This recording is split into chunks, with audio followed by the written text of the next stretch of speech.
So it's just recorded, and yeah, you can share your screen. Feel free Yeah, to sure. show your progress.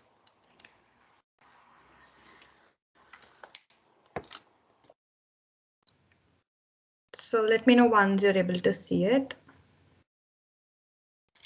Yes, it's visible now.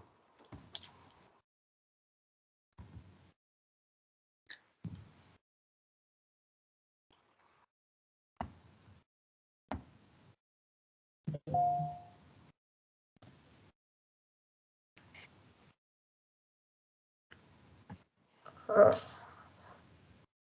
Okay, so like basically how I wanted or how I considered or what I understood from the topic is that like I have to first make them understand what a high altitude balloon is. So I'm just like sticking on to very basic things of what a high altitude balloon could be. And yeah, I've also added a few activities so that like they can, I mean the students or like whoever is looking that they can go back to seeing what is it and make a little learning from their end also. So first of all, like to introduce about high altitude balloons, yeah, that they fly up to 15 to 35 kilometers above the earth's surface. And what are these basically used for? They are used for a lot of things like to predict the weathers and they are used also as radio transmitters and to yeah, actually mostly the high altitude balloons in today's existence, they are highly used for predicting the weathers, and there are a few which are used for also capturing the how the outer space looks and all these. So this is the basic purpose why a high altitude balloon is used. And sometimes there are also crewed high altitude balloons, but they are not commonly used. But yeah, the uncrewed ones are what we are talking about. Like it can be done for an educational purpose, or it's also done recently. There is a survey stating that it is also done as a hobby. Like people are interested to know what is beyond the space, and they want to picture it or something. So some people take it as a hobby also. Talking about the history of HABs, it roots back to the 1783, where hydrogen balloons were like they were constructed and they were sent to as a part of an experiment. But yeah, they didn't know it in the future it will lead to the one of the main things for launching your satellites, or I mean, it's like a Right, smaller version propulsion. of launching your satellites. So instead of using a big rocket, you can even do a small thing to launch it. So it Okay, just happened like a play sake where it ended up like really big. I'm sorry, just give me a minute. no problem. Take.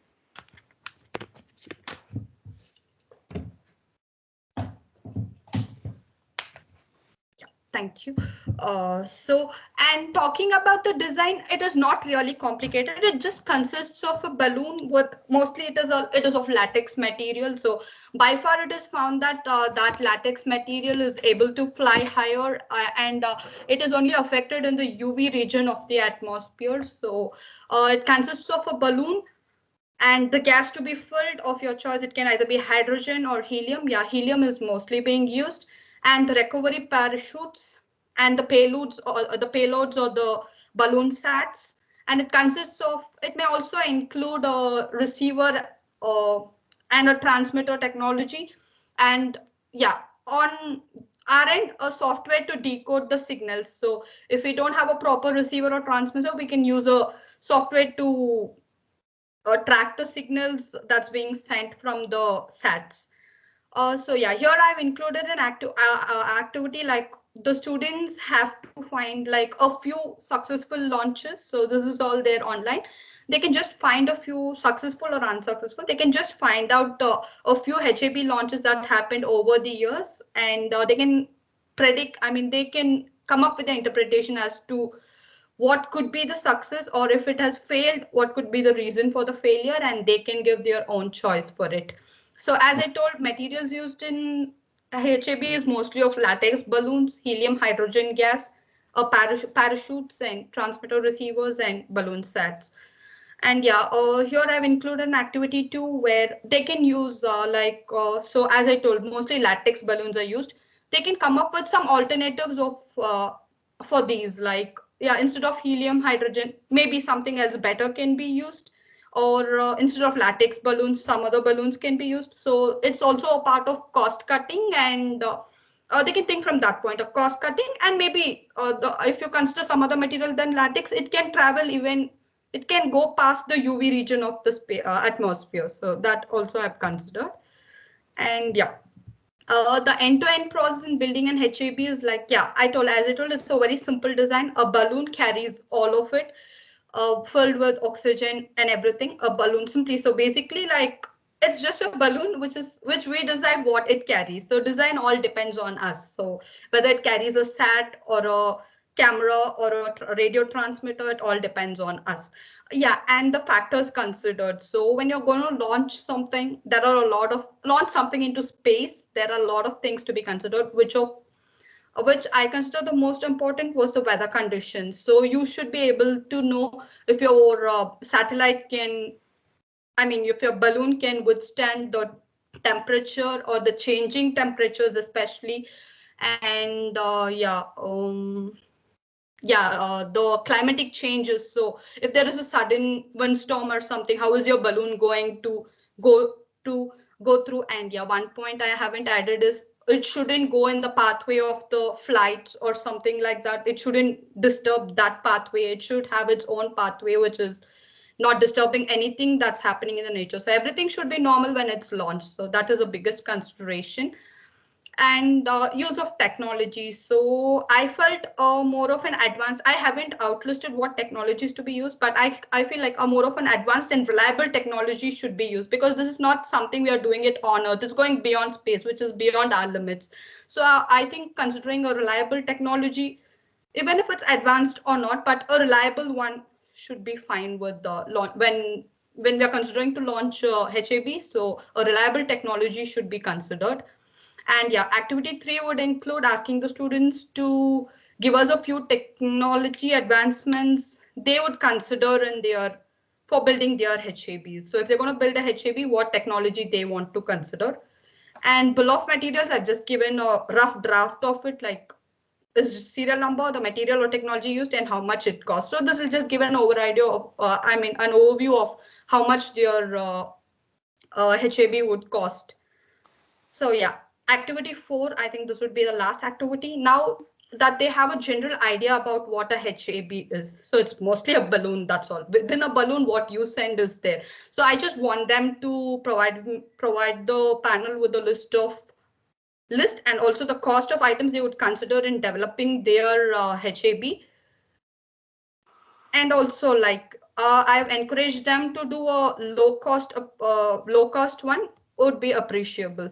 So this is just like how my learning plan goes. And bill of materials, I was still considering it. So actual cost of HAB, and I'm all developing on it. So I'm just noting a few points where we can consider is like materials, including balloons, gas. So which we used to choose, or like depending on what height you're sending, where you want your balloon to, where you want your balloon to reach. Like if it's within 10 to 20 kilometers above the earth, so that has a different material cost. And also all these I want them to consider to lower the cost. So always remember what you want to do, and then go ahead with jotting down what materials you want or what systems you're gonna use.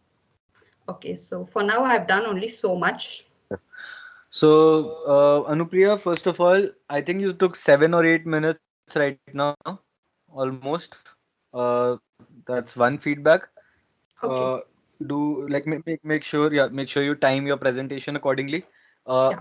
The advice time is 5 minutes, like five Okay. minutes of quick presentation. So that's why the best way of doing is not having too much text on the screen. So have pointers on the screen and then talk about what you want to talk about, and then you can time it accordingly. If you have more text on the screen, then you might be talking more about more things, or maybe repeating it like 2 or 3 times maybe. Okay, Yeah. so that's just a general advice. Yeah. The second thing, which is you okay, so you started you okay, so let's think from the perspective of what is the objective of your hackathon. So the objective of the hackathon is that you had to make a proof of concept. What was that proof of concept? It was for a lesson plan and for a bill of materials. So that was your product basically, right? Your product was a lesson plan and and the billing material. So by now you should have made lesson plan. That means some sort of a template, maybe one template. That means one sort of slides, for example. So this is the introduction slide, not having content, but maybe having some sort of a design which you will be presenting in the class. So one slide, and that might be a part of your product in terms of what looks like a product. And then your presentation right now is talking about how you prepared a lesson plan, and in what, like, why are like, what is the objective. So you explained it nicely. You had an introduction to HABs. Then you talked about, you threw in some history, and then started to talk about types of HABs, and then material, the different materials which are used, citing examples in different industries, different applications. So yeah, that is all good.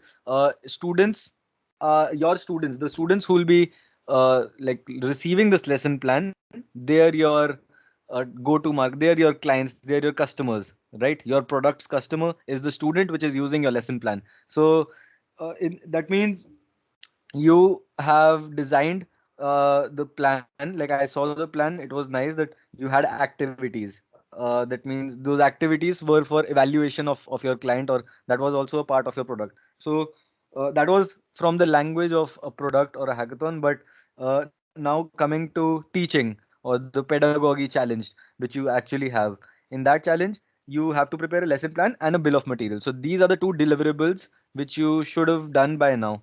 And a bill of materials, I saw your bill of materials. I have one feedback about it. So you had a bill of materials, but the bill of materials you've mentioned, I think you had only headings. So I would recommend you to have some sort of a costing over there, so that that costing looks genuine. Okay, when you're talking about bill of materials, if you have an example cost, some sort of an example cost, then your estimation is basically evident in your lesson plan. Okay, Yeah. so even if it's a proof of concept, it will be a valid proof of concept if you give an example of a costing. Okay, that's one more feedback. And quickly, I'll say that activity one. Can you share your screen and show me activity one again? Yeah, sure.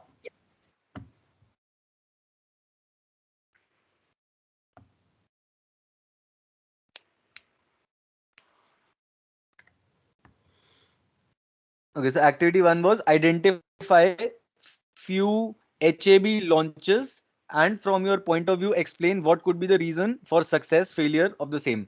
So again, one more thing which I would recommend is, you have time right now. You have 1.5 hours right now.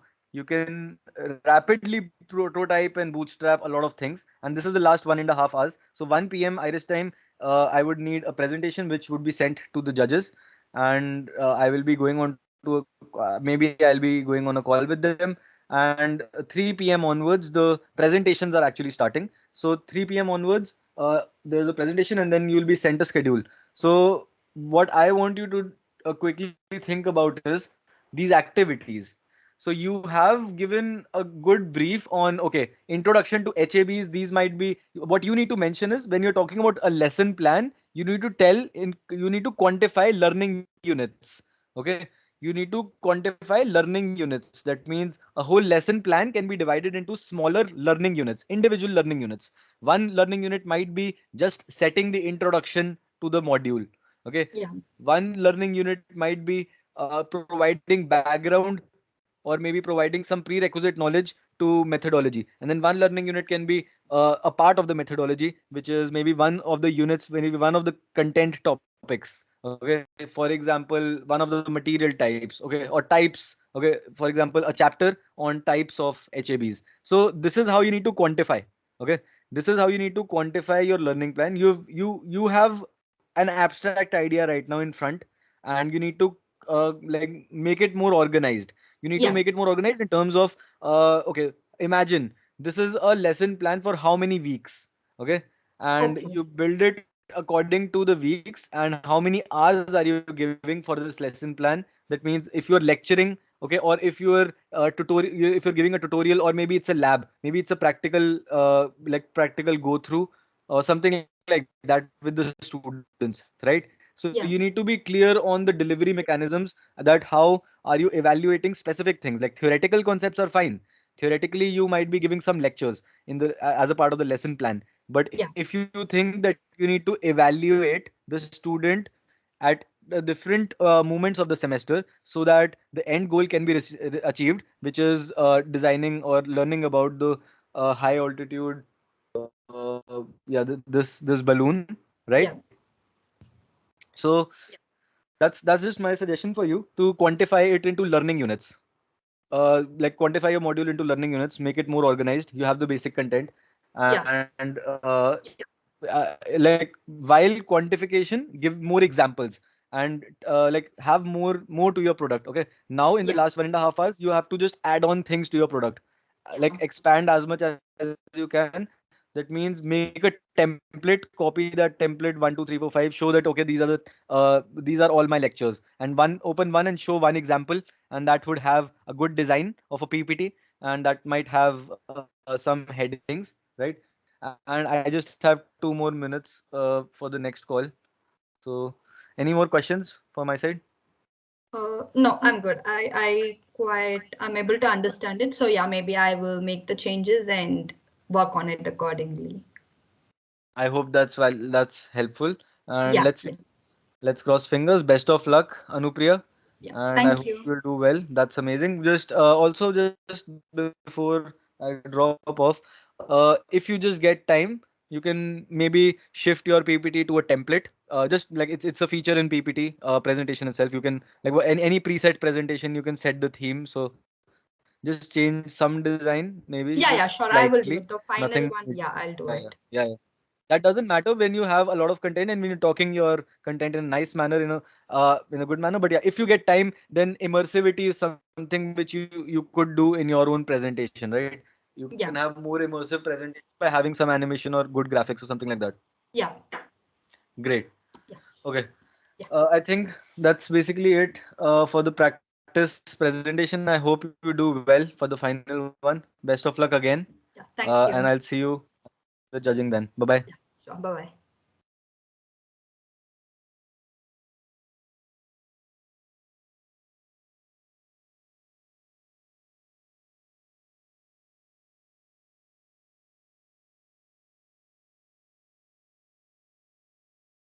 Just 1 minute.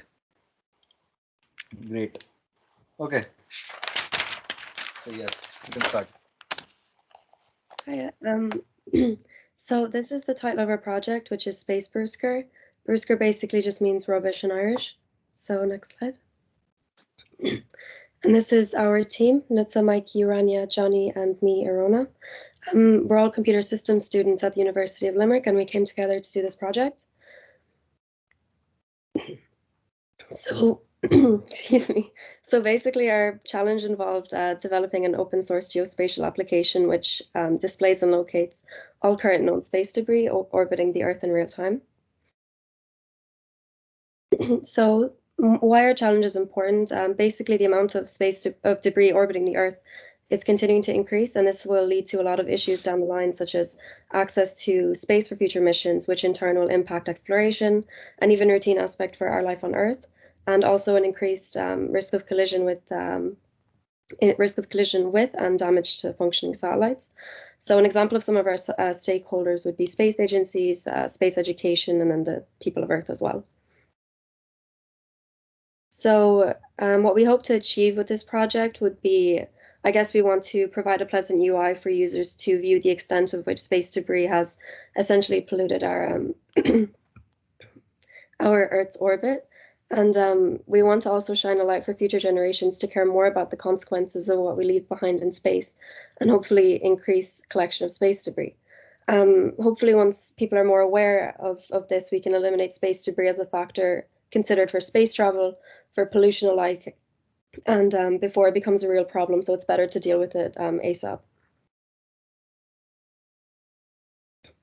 Our inspiration then to choose this project revolved mainly, as well as being advocates of the health of our planet, the interest in the data related project and the project of mapping space debris seemed like a nice challenge, and also pretty cool when we were brainstorming together, trying to visualize it and actually make it happen. And we've also never done a hackathon before, or any project as such, as it was graphics heavy, and we were up for a challenge. So yeah, it was really interesting when we saw it initially. Rania will take it then from here to talk more in detail about the project itself, as well as our future developments. Thanks, Arona. So our solution is to the challenge is a 3D globe that the user can move around and control with their mouse, and then have the debris represented as red dots in lower orbit. We included a little screenshot here of what it actually looks like. And so a more detailed description of our solution.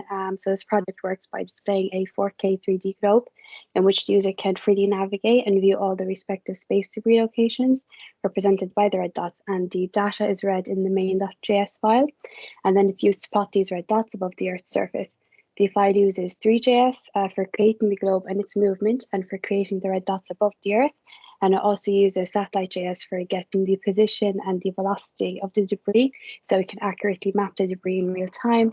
And finally, it makes use of GLSL files, which we created to create the shading and the atmosphere of the globe. Currently, we're using the Vite server to run our project locally. So after a lot of teamwork and cumbersome data retrieval, we were able to produce a product that we are proud of at the end of these 48 hours. Our approach was as follows. So we started our 48 hours with research into the technologies we should use, where we can get our data, and how we could divide our work. Oh, sorry. How we could divide our work. And once our research was complete, we all synced up and discussed what we found, and then began assigning roles.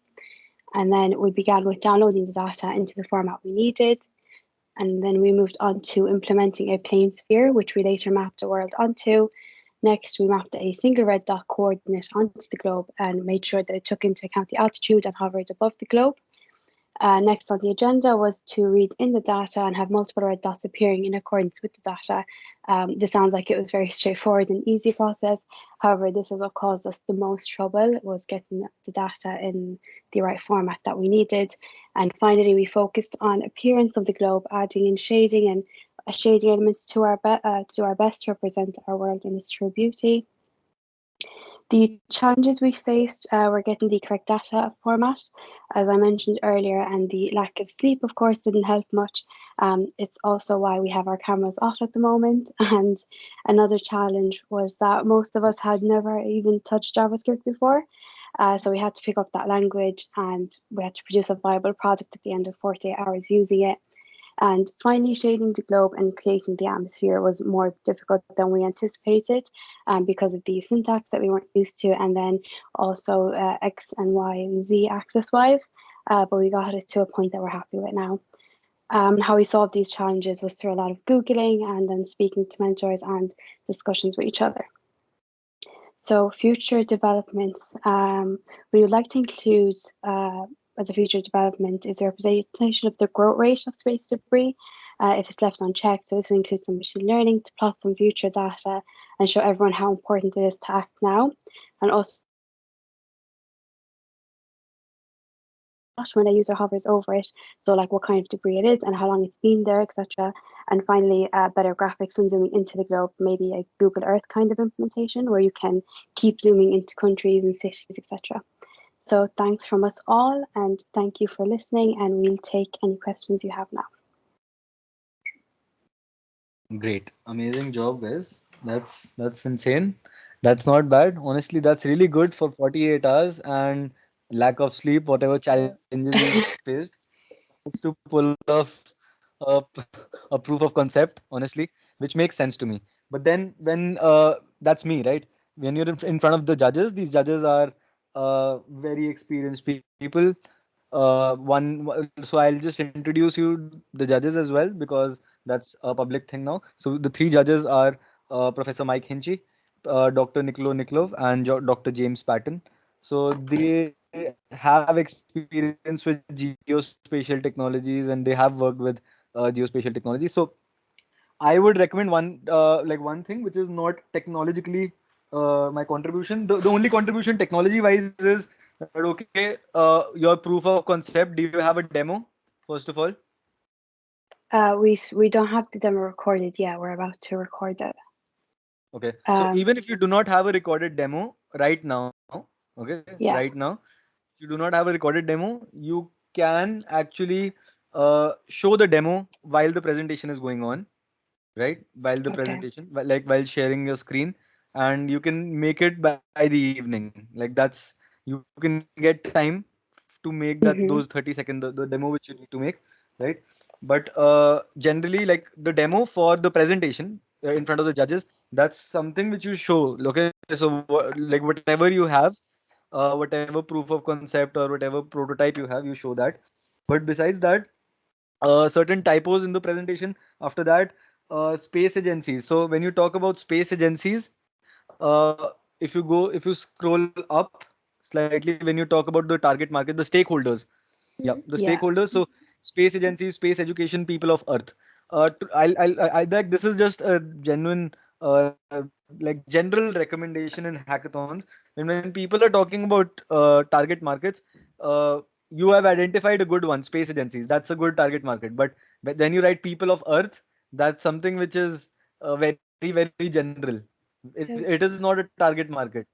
Okay, it is like there's no target. It's the population, like the whole sample set, right? Even Yeah. space agencies are included in people of Earth, so it's that vague. So what I would say is like give an example maybe of what kind of people of Earth, so that if you do not know, or maybe if it's something very vague, just give an example while talking.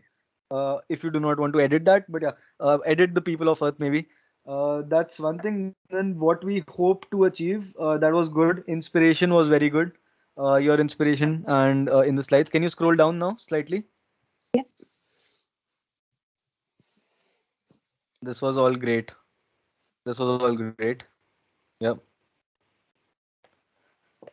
Allow, yeah, our solution. So now our solution and the detailed description. So whatever is given now. So the next thing which I would suggest you is from a presentation point of view. When you're talking about steps, I think you have the steps after this or before this. Where do you have your steps? I have our approach as steps Approach, here. yes, approach.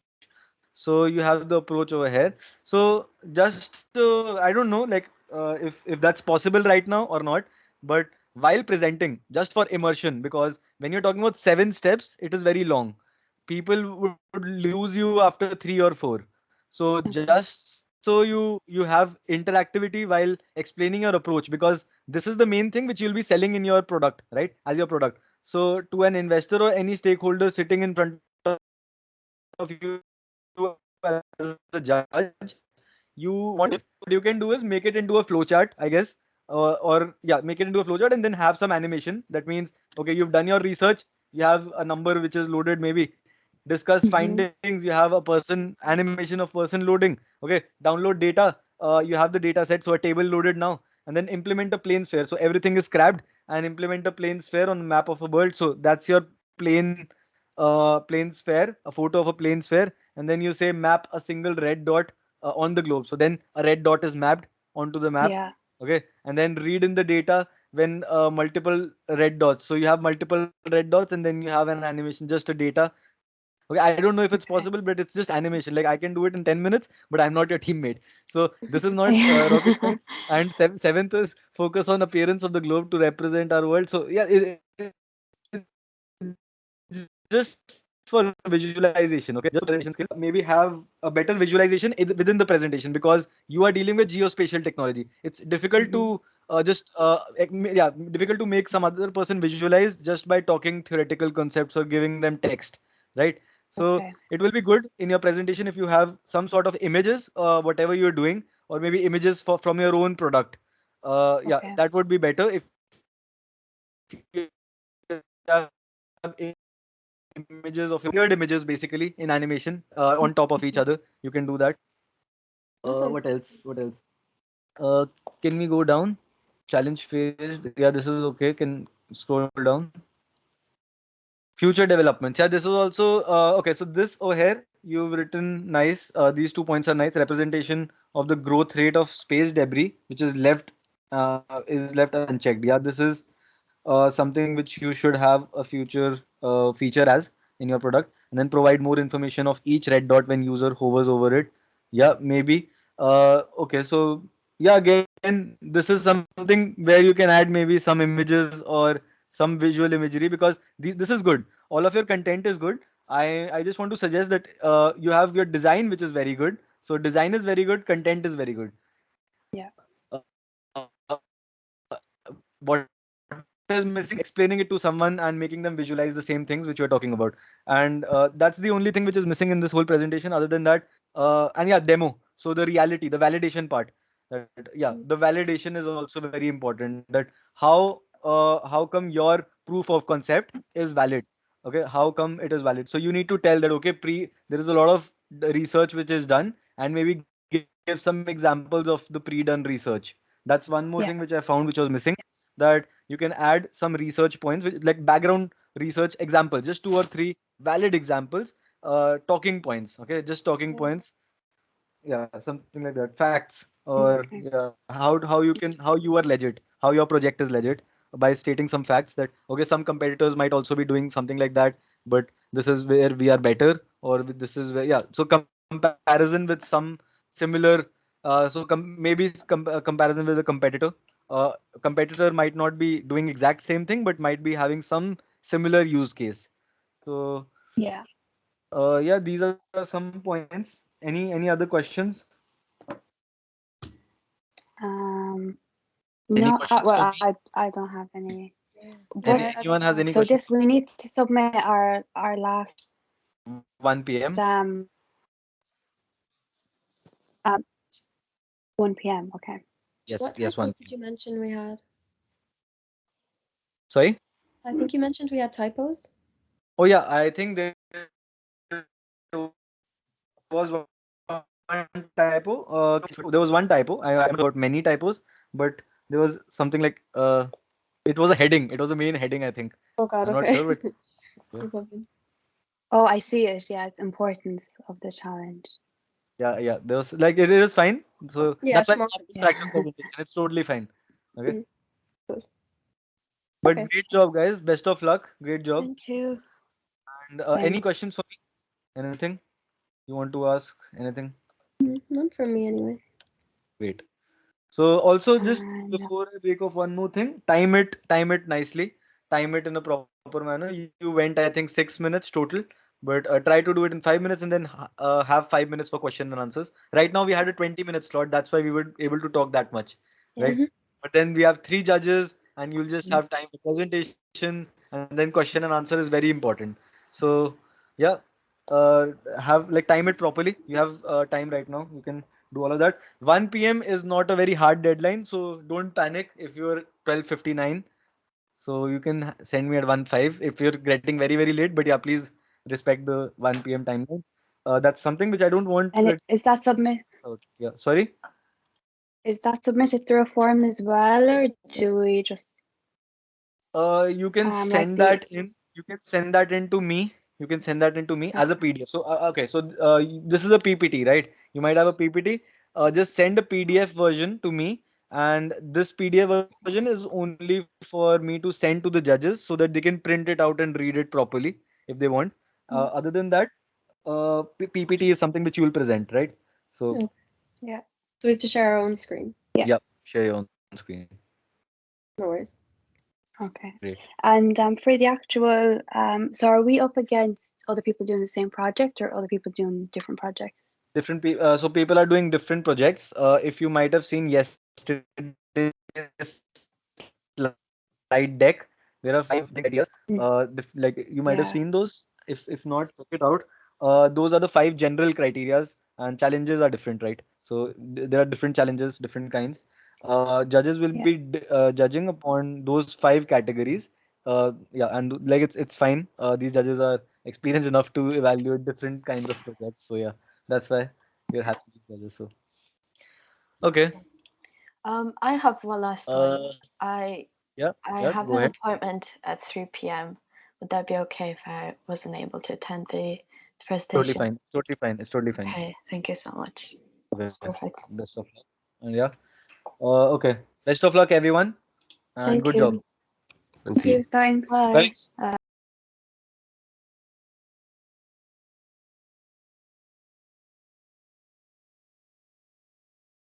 Hello, Sahir. Okay, so I'll just quickly go through the important pointers for this meeting. So we have like 19 minutes right now. This is the practice presentation slot. So you have you have to practice your presentations so you can share your screen. First of all, any one of you can share your screen and you can show me whatever you've done.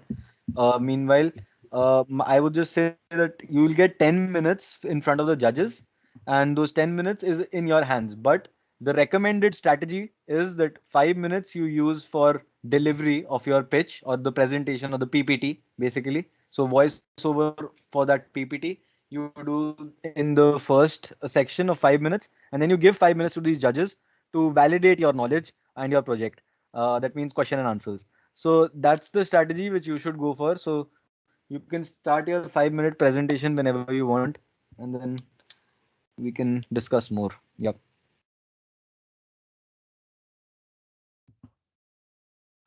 You can start whenever you want, anyone. Okay. Can you hear me okay? Yeah. Yeah, all good, all good. Okay.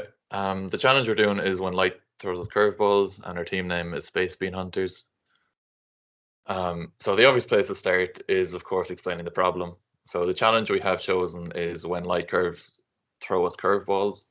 So asteroids can give us new information about the universe we live in, although they're inherently difficult to study as a result of their remote location. Like, we can't simply grab an asteroid from space and bring it into our lab to analyze it.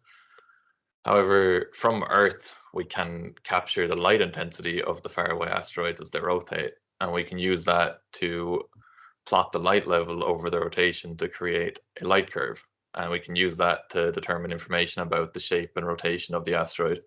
So our main goal is to create a tool that allows users to generate these light curves of any shape they want, and also to be able to adjust that shape to change the light curve. So our approach is to allow the user to render an STL or object file in 3D space, and they will then have the option to adjust the object scale to resize it, morph it any way they want. Once they've chosen their parameters, they can just click start, and it will begin to display the asteroid rotating. And once it is finished, however many rotations they've chosen, it will display the light curve. The way we're getting the light curve is by capturing an image of the asteroid's rotation on every frame and getting the pixel values of each pixel and adding them up to see the overall light level. So now Maciek's going to do a bit of a demo. Let me know when you're ready to play there, Maciek. Yeah, I'm ready. Here we have a video of the software we have created. Once the app is launched, we are greeted with a menu to allow users to choose what shape they want to examine for its light curve. They can choose a few example objects for users to experiment with, or they can provide their own STL model files into our GUI. This allows people to explore the light curve of any objects they wish to put into the simulation. After choosing the STL model, to open the main simulation window opens up where you can see your object. We allow users to change many parameters like the rotation weights, the scale, the sun rotation, and the distance from the asteroid. The user can see the object in real time as it spins, and after the simulation ends, a light graph is for the simulation is generated and compared with previous simulation results, if there were any results previously.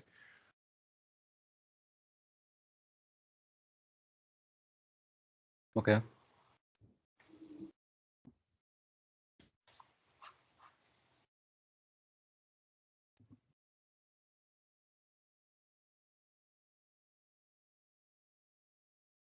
Next slide.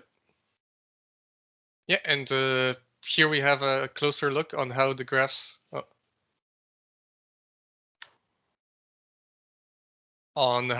compare to the effect of the shape of an object on a light curve.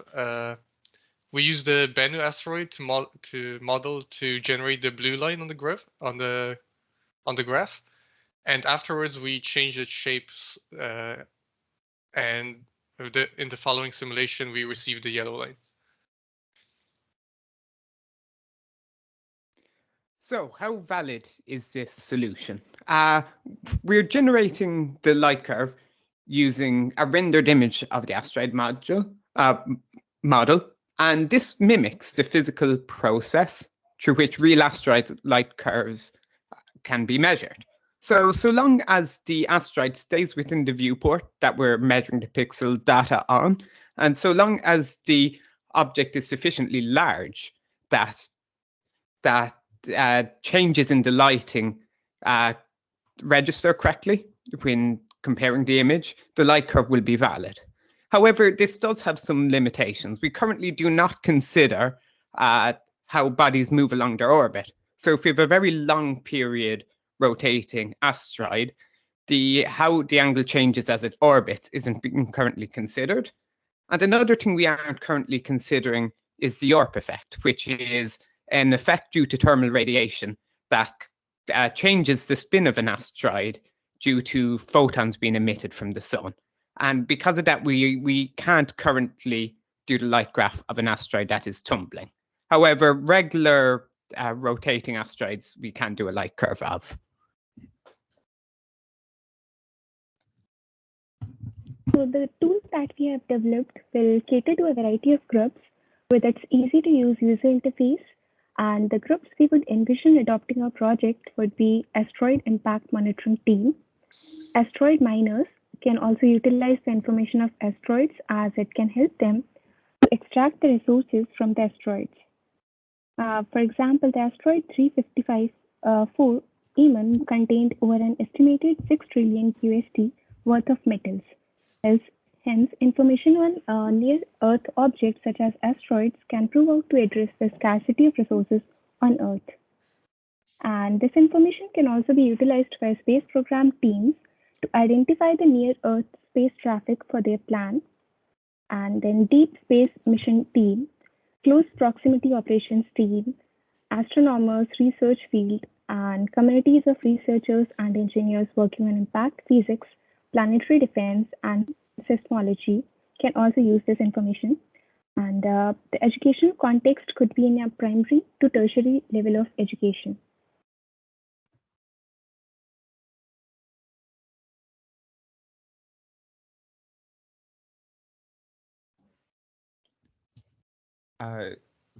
This project accurately plots the light curve for the shape selected by the user. It allows for an interface where the user can select the asteroid and then modify its scale and axis of rotation. It allows the user to modify the position of the Sun relative to the asteroid and the distance of the Earth from the asteroid. The user can see the asteroid rotation along the light curve graph getting generated for it. The solution has been made user-friendly with a simplistic interface. We're delighted with the outcome of the program we have created. We believe it's a very useful tool for many audiences. We have given the program an interface which is very easy to use, and even a person with very little knowledge about the topic is able to put in an object and compare it by changing the shape of it. For the future, we mostly plan to improve on the current functionalities that we have implemented. One example is to scale the camera more efficiently to make the entire application live as the settings are being changed. So the program fully shows the initial position of the object before it starts to graph the light curve. We also could improve on the overall accuracy of the program simulation, taking into account the factors that change the rotational unpredictability, like the planet's gravity and the effect of the thermal radiation. Thank you. Great. That looks amazing, everyone. Space Bean Hunters, good job. And it is a good proof of concept. It's a very good way of approaching a presentation as well. I really liked many things, like specifically the UI of your application. It is well thought, and the target audience is, again, that's well thought. Okay, so some suggestions which I want to make. I found some like these are some suggestions. Don't feel bad about it, just because specifically I know that in a hackathon till now everyone would be working on the content, on getting your storyline, getting everything in order, your prototype in order. So now I just want to give you certain suggestions for your final presentation. Just because now you have a lot of content, now what you do is you have like half an hour. You need to make some changes in your presentation. And why is that?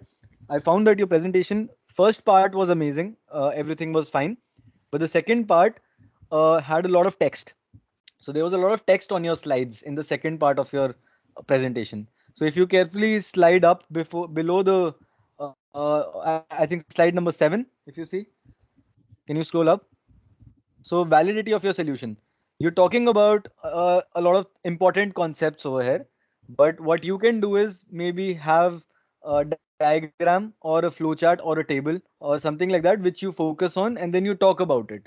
And what that would do is that would prevent you in taking more time, and that you would just focus on being concise and having more value to your statements. So talk less, time properly. You need to do it in 5 minutes, the delivery. And right now I think you took total of 8 minutes, 8 or 9 minutes. So slightly like you need to have it in a less time, because when you have such a good proof of concept in a product, you need to give the time to the judges to ask you questions, right? And then you answer those questions. And that's what is a good presentation. You need to have an interactive presentation and immersive presentation. So for immersivity, just for immersivity, don't have too much text on your slides. Have diagrams or have tables or flowcharts. You have target audiences, and again, target audiences, you can have only value points on the screen. If you scroll to slide number 8, yeah, so you have value points, but then value point number 2, if you see, you have an example within the value point, and that's like adding more text to it. Okay, even if that example is very relevant, no one will look at it. Okay, if people will lose you out if you have too much text.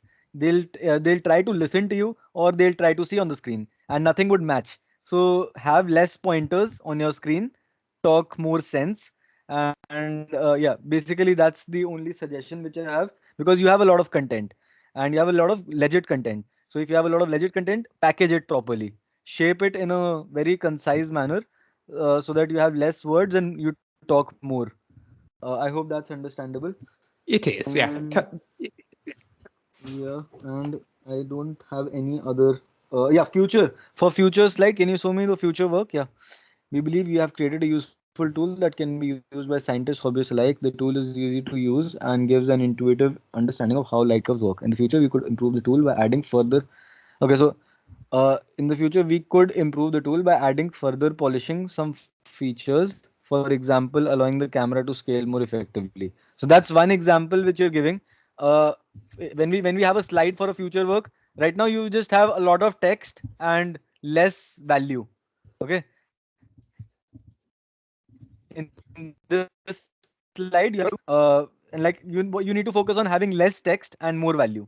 Okay, so that can be done by diagrams, that can be done by flowcharts. So that's basically it. Even over here, maybe add some pointers as future work. Right now you need to go into a brainstorming session for like 5 minutes just on future work, what kind of possibilities your tool might have. So you are analyzing light curves, and you can analyze light curves to do a lot more things, just not just asteroids, right? Not just asteroids. Maybe that same technique could be used to analyze some other celestial bodies. Okay, you might not have researched on that, but yeah, you can read on that.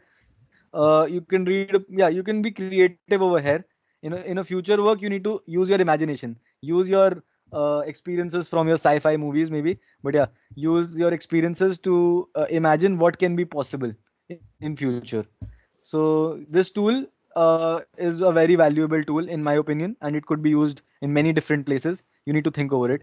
There are many more future work which you can make. So that's basically my contribution for the feedback. Any questions for me? Yeah, so Go ahead. when we do the actual presentation, is it better to have more speakers if we only have 5 minutes to talk, or is it better to cut off some speakers for so they can talk for longer, let's say, about a certain topic. Okay, so when you have a speaker transition, there is obviously a lag, a time lag. Either it's so there's a time lag. You might be having more time lag if you're saying that, okay, Pooja is going to take over, or Bart is going to take over, or Patrick is going to take over. So you're saying that, and then the second person starts, and then there's some lag, right? So there is like 5 seconds or 10 seconds wasted for the whole presentation just in lags. So I feel 10 seconds can be preserved, and you can be more concise and just be clear and crisp with your pointers. Yeah, and like less people, definitely it's better. So two people is an ideal thing. One person is also fine, and six people is also fine. If you are synced up, okay. So this is something which I'll suggest. If you all of you want to present, then sync up. Sync up as in focus on having less lag, less time lag. That means right now I observed that transition was taking some time, right? And that's like a realistic thing. So you need to figure out that only then six people is like a good strategy. Unless you can figure out that, and I would not recommend you as well. I would recommend you to focus on presentation right now, so that you can sort out your pointers, be crisp and clear, and be confident. You've done a lot. Okay, no need to panic. You just have like 20 minutes. In 20 minutes, be crisp, clear in your presentations. That's it. And a good job, honestly. There's nothing which is wrong, and everything is looking nice, honestly. Everything is good. Sorry, what's due in 20 minutes? 20 minutes, you have time to edit your presentation. It's your PPTs again. So after this feedback, you can edit your PPTs, your presentations, and just need to send a PDF version of this presentation to me directly, because I'll be sending the PDF version to the judges beforehand, and they need to print it out for readability. So that's the only reason why we are asking for presentations before, and that's clear. Like Okay. you can have a separate PPT. It's fine if you have some variation in your PPT which you're going to present in the end, but a PDF, like the final PDF, is needed for us. So just Okay, send that in so within the next 20 minutes anytime. and then And how after will we we send that to send that you, on? Sorry. Sorry.